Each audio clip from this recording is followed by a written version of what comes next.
This content is made possible by individuals like you. Become a supporting member and access our growing library of membership courses and videos. Learn more about our membership at academyofideas.com/members. I rejoice that horses and steers have to be broken before they can be made the slaves of men, and that men themselves have some wild oats still left to sow before they become submissive members of society. If this claim of Henry David Thoreau's is true, that we must be broken before we become enslaved and submissive, then we are a broken population. For most of us are submissive to a fault. We do what we are told, no matter how absurd, idiotic, or immoral, so long as the command comes from a politician, bureaucrat, or scientist. In exchange for protection from relatively trivial threats, we have given away our freedom and are permitting the rise of a truly deadly threat, totalitarianism. But can the tides be turned? In this video, we are going to make the case that the internet, smartphones, and social media are technologies that may prove very unfavorable to those who wish to place us in the chains of a technocratic totalitarianism. It is said that politics is downstream from culture, that culture, in other words, determines the type of rule that emerges in a society. But one could also say that culture is downstream from technology. Technological innovations, by creating new possibilities for how we interact with the world, change culture. Of all the technological revolutions that engender cultural change, changes in communication technologies are among the most impactful. For these technologies sculpt the flow of information, and information is power. Information directs our focus and so helps shape our perception of reality. Information demonstrates what is possible and so influences how we act. And in the political realm, information legitimizes or delegitimizes a ruling class structure. Change the communication technology and you change the flow of information. Change the flow of information and you change a culture. Change a culture and you change the political status quo. A cursory glance at two communication technology revolutions that preceded the rise of the internet, the invention of Gutenberg's movable type printing press in the mid-15th century, and the rise of the mass media of radio and television in the 20th century, reveals the dramatic social change that comes in their wake. Socially, the typographic extension of man, wrote Marshall McLuhan, brought in nationalism, industrialism, mass markets, and universal literacy in education. The printing press led to an explosion in the publishing of books. It is estimated that only 12,000 books were copied by all the scribes in Europe in the 50 years prior to this invention, while in the 50 years following it, approximately 12 million books were produced. By reducing the cost of publishing a book, information flowed into more houses and ideas expanded the minds of a greater number of people, and with profound political implications. The increase in the number of Bibles was an important factor in the Reformation, and the pamphlet movement was a driving force of the French and American revolutions. As a result of Gutenberg's invention, writes Andrei Miroshnichenko, monarchs were beheaded, world maps were redrawn, modern society and modern economics were born. The next major communication revolution was the invention of the electric telegraph and the radio, telephone, and television, which followed soon after. These technologies diminished the need for a transportation network of rail, road, and sea to spread information, and so shrunk the globe. The ability to beam information into every home in a nation simultaneously gave rise to the paradigm of the mass media that defined the 20th century. In 1947, the Commission of Freedom of the Press gave a prescient description of the power unleashed by the informational flows of this new media paradigm. The modern press itself is a new phenomenon. Its typical unit is the great agency of mass communication. Those agencies facilitate thought and discussion. They can stifle it. They can advance the progress of civilization, or they can thwart it. They can debase and vulgarize mankind. They can endanger the peace of the world. They can play up or down the news and its significance, foster and feed emotions, create complacent fictions and blind spots, misuse the great words, and uphold empty slogans. The mass media of radio and television structures a top-down informational flow. The relative few who own and operate the broadcasting infrastructure, in cooperation with the wealthy and powerful individuals, corporations, and institutions who influence the institutions of mass media, filter, manipulate, and package the content in ways that serve their interests. The mass media proclaim themselves a supplier, but it really serves as a valve, which opens for money or when given permission to by the authorities, wrote Miroshnichenko. Mass media made possible a never-before-seen conformity in worldviews and proved an excellent paradigm for the furtherance of ideologies that favored top-down, centralized control. For those who determine what information flows through the mass media have the power to direct the attention of the masses toward certain issues and events, and away from others, or as Michael Parenti explains. If the press cannot mold our every opinion, it can frame the perceptual reality around which our opinions take shape. Here may lie the most important effect of the news media. They set the issue agenda for the rest of us, choosing what to emphasize and what to ignore or suppress, in effect, organizing much of our political world for us.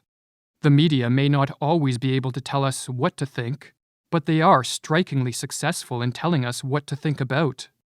In a more cynical manner, one could say that mass media grants the few who control it the sort of power depicted in George Orwell's novel 1984. Power is in tearing human minds to pieces and putting them together again in new shapes of your own choosing. The Nazis made use of the mass media to induce their population into accepting totalitarian rule, for as the Nazi propaganda minister Joseph Goebbels stated, "Our way of taking power and using it would have been inconceivable without the radio." Gordon Allport and Hadley Cantrell, in their 1935 book The Psychology of Radio, echoed the sentiment behind Goebbels' claim, writing, "Radio is an altogether novel medium of communication, preeminent as a means of social control, and epochal in its influence upon the mental horizons of men. A unidirectional, limited, and filtered flow of information, all in the control of a select few and served up to the gullible masses, creates a situation analogous to Plato's allegory of the cave. In this allegory, prisoners are chained in a cave and forced to watch the dancing of shadows on walls. Not knowing any better, the prisoners mistake the shadows for reality, and as Richard Weaver writes in Ideas Have Consequences, the mass media is a translation into actuality of Plato's celebrated figure of the cave. The defect of the prisoners is that they cannot perceive the truth.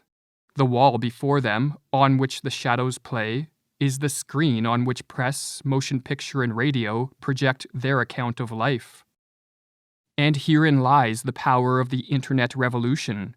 It is a means for the masses to escape from the cave of manipulated shadows. For each time one of us identifies corruption by institutional authorities, sees through a lie, or identifies an act of propaganda, once we notice, in other words, that what is thought to be a truth is but the manipulation of a shadow, we can reveal our discovery to an audience of potentially millions. The internet revolution is ending the monopoly the mass media has on the flow of information, and so if the printing press led to an emancipation of readership, then as Miroshnichenko writes, what we are experiencing now is the emancipation of authorship. Personal computers as well as mobile devices have given all individuals the unlimited right to share their thoughts with others, whatever their reason. Will the emancipation of authorship be as transformative as the communication revolutions that preceded it? Time will tell, but to quote Miroshnichenko once again, if historical analogies are accurate, then we should expect comparable cataclysms following the rise of the internet. The powers of the old authorities have always collapsed along with their loss of sacral control over information. As a result, the social, political, and economic status quo falls apart. With every release of content, society sheds its old form, like a snake sheds its skin. The informational flows made possible by the internet should not be viewed as solely destructive and delegitimizing in their effects. Rather, in a more constructive manner, they are revealing alternative possibilities for how society can operate and how individuals can live their lives, be it alternatives to the inflationary monetary system of fiat currency, to the government control of education and healthcare, or to the political structure of society at large. Ideas that would never have been permitted in the controlled paradigm of the mass media are being spread by the emancipation of authorship. This new media paradigm is unleashing the creative destruction needed to keep society from descending into the rot of stagnation. But as this free flow of information is threatening to the parasitic lifestyle of many who occupy positions of power, we should expect increased calls for censorship in the attempt to force us back into the cave of deceptions. This censorship will be justified as needed to limit hate speech and to correct misinformation, but these excuses are merely the attractive packaging being used to hide what is a socially destructive act, the stifling of free speech in the attempt to protect powerful interests. The emancipation of authorship threatens the legitimacy of the oligarchical class of politicians, bureaucrats, and crony capitalists, and their ability to pull off their machinations behind the protective veil of the manipulated mass media. The gods and men who have kept their prestige for long have never tolerated discussion. For the crowd to admire, it must be kept at a distance. This is not the first time attempts have been made to limit the informational flows that emerge from new communication technologies. Following the invention of the printing press, the ruling class of Europe implemented harsh censorship laws. One example was the English Licensing Order of 1643, which mandated the arrest of anyone who printed books critical of the government. But the power of the printing press proved too strong. Its effects could not be contained by mandates of a ruling class grasping for power. And as Marshall McLuhan wrote, once a new technology comes into a society, it cannot cease to permeate that society until every institution is saturated. But history merely rhymes, it does not repeat. And it is possible that if we are too passive and do not take a hard stance against attempts to stifle free speech, then this technological revolution will be one that differs from those of the past. Those in power will learn to use this new technological paradigm to their advantage, and instead of liberating us, these technologies will be the tool that descends us into the hell of a technocratic global totalitarianism. Public opinion, wrote Alexander Solzhenitsyn. I don't know how sociologists define it, but it seems obvious to me that it can only consist of interacting individual opinions, freely expressed and independent of government or party opinion.